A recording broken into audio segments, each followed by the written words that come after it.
So I've held off on having this conversation or sharing any of this with you guys for a long time. And the truth is, it's because I'm like, I don't know if you would actually care, but the more I started to think about this and the more I started having conversations with people that knew me when I was growing up and seeing my life now and them asking me questions like, man, I'd love to grab a cup of coffee with you. I would love to sit down with you and see, you know, what you've been doing, how you've made such a massive transformation, which I will get into in just a minute, and as far as how I grew up and a little bit about my story. And I said, well, if maybe they would help you, because these are 7 things or 7 habits that have completely 100% changed my life, truly. And maybe they'll have the same impact on you. And I'm finally like, screw it, I'll share it. You guys can take the value from it that you choose to. So I do have these ranked. So I'm going to start with number 7 and then work my way back. So let's get into it. So number 7 is getting new friends. Now, I know that has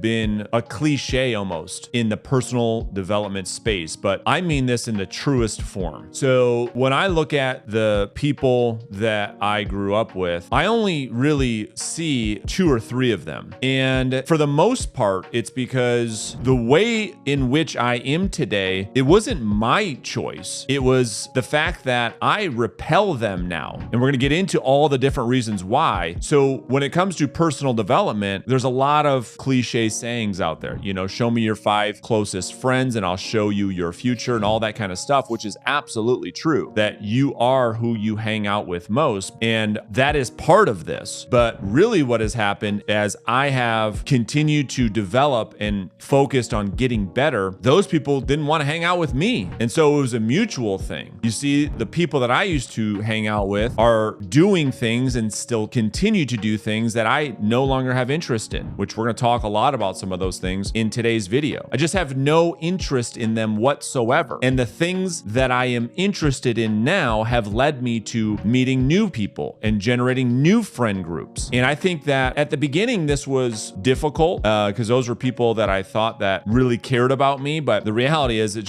just not the case. And so the thing that I have found to be true in my life as I approach 40 is the people that you meet later in life, when you really start to become the real you, you stop putting on this image for other people because you think it's what they want from you, and you start being honest with yourself, the relationships you start to have later in life, at least in my experience, become the ones that mean the most, that they're built on authenticity, that they're built on the same value system as what you have, the same belief system, the same philosophies, and you attract your tribe. And that is what I have found. And so the thought of hanging out with those people, they wouldn't want to hang out with me. They would probably look at my life, although some of the things they would say, wow, that's cool, I like the result, but they have no interest in living or behaving the way that I behave in order to have what it is that I have. So that's number 7. Number 6 on the list is focusing on one thing. Now, again, I'm going to share things with you guys in this episode that I probably have never shared with you ever before. I used to struggle badly with shiny object syndrome. In fact, people that knew me the most in my early 20s, I don't have a college degree. After high school that I barely finished, I got right into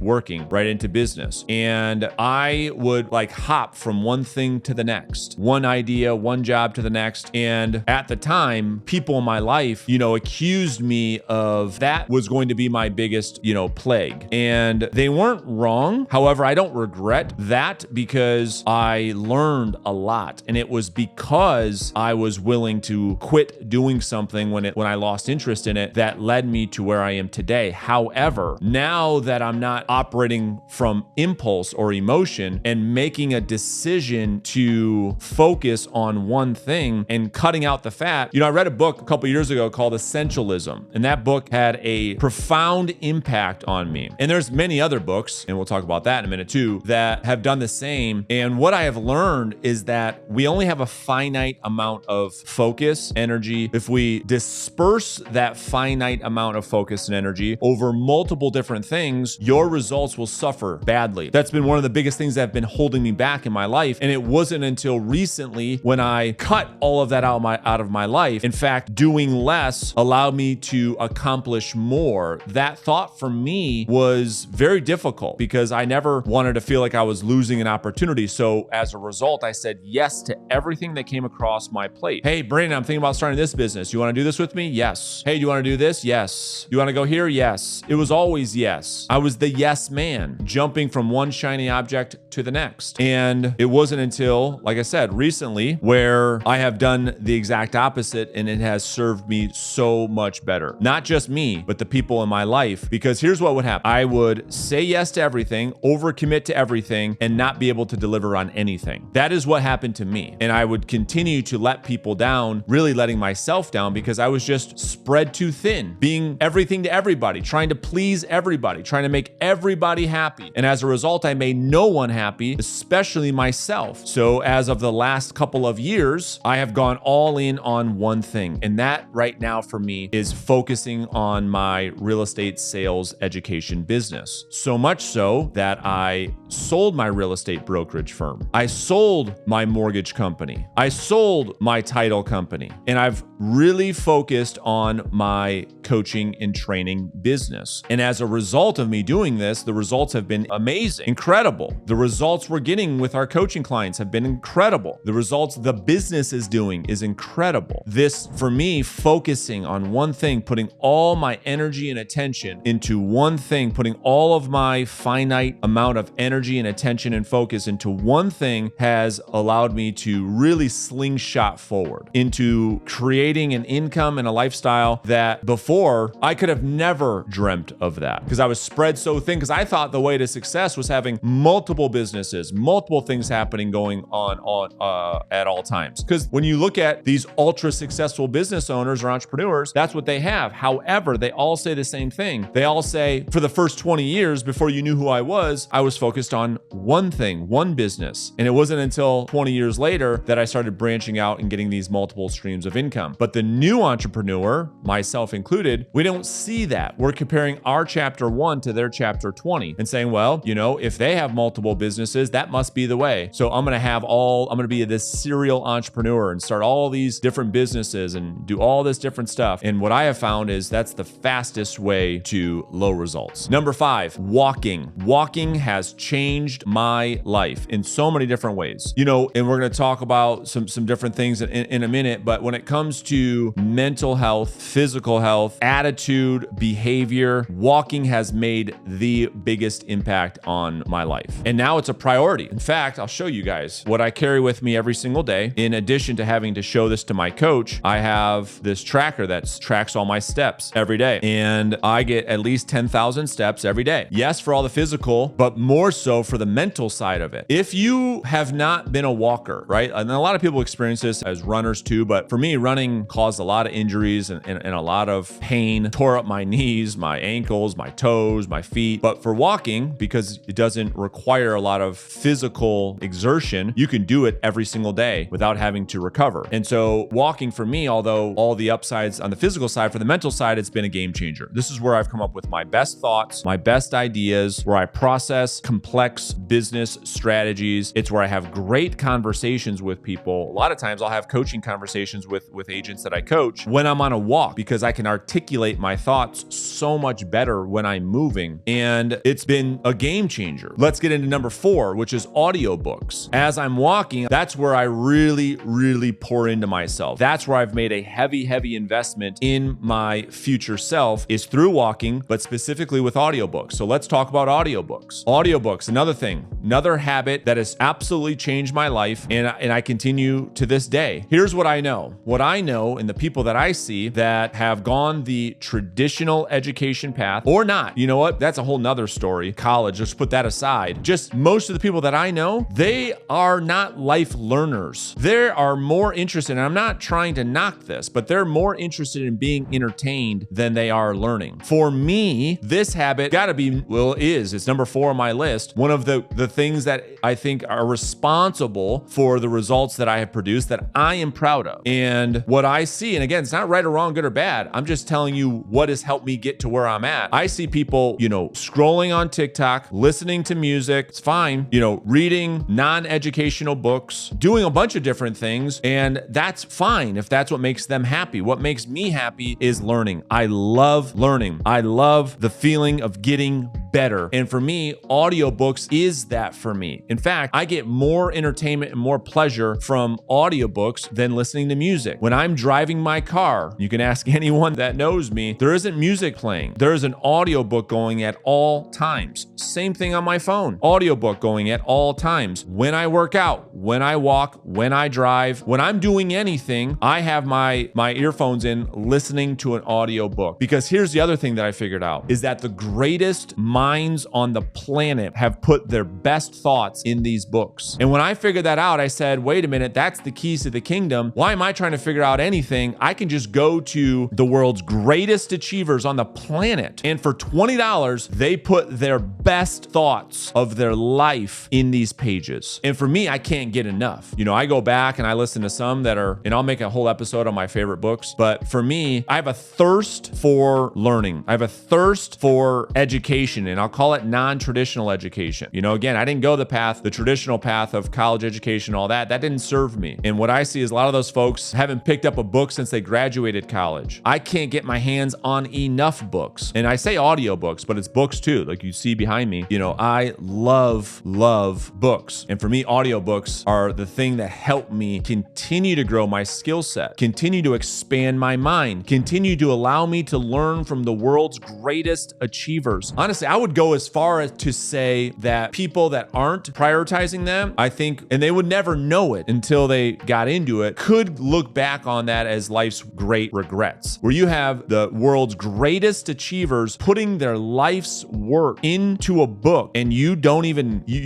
get into that. I don't know. Maybe it's just me. I just feel like the value of that is so great. There's so many great books. You know, I just went through Matthew McConaughey's new book. Phenomenal. And I can't imagine, you know, missing that, going through life and not being able to experience that. That's just one of many. All right, number 3, getting into the best shape of my life has indeed changed my life. Let me share my screen with you guys. I'll show you a picture. I can't even believe that this is the person on the left here is me, but it was as painful as it is for me to sit here and share this extremely humiliating picture of me, fat, out of shape, to where I am today. This is just a physical manifestation of the person that I used to be versus the person I am today. Lazy, victim mentality, not wanting to do the work, placing blame on how I grew up, which is the reason why, you know, life isn't fair. That was my old self. And getting in the best shape of my life, not only, again, all the upsides on the physical, I think are obvious, but what it does for your mental toughness and your confidence. For me, it has done more for me in those two arenas, and the physical benefits are the cherry on top for me. Because in order to get into amazing physical shape is much more a mental game than it is a physical game. And I go back to the picture right now. To look the way I look right now reminds me of how good it feels to have mental toughness. To do things that other people can't do for me is so motivating, where it would be easy to have the dad bod. It would be easy to let yourself go, but that's not what I'm fighting for. I'm fighting to be extraordinary in everything that I do, because how you do anything is how you do everything. And so it all matters to me. And so getting into the best shape of my life allows me to continue to fight this fight that I'm on, which is to be the best version of myself. And getting into the best shape of my life taught me so much about discipline, focus, staying power, mental toughness, resilience. Getting into shape has taught me more about business than business ever has. And I apply a lot of things that I do in business from my journey getting into shape. Number 2, I quit drinking alcohol. Alcohol in my family is a major issue. And for me in my life was a major problem. When I decided to just cut it out, everything got better. This is how I think about anything. When I make a decision for anything, I think about it like this. What are the upsides to getting drunk? And what are the upsides to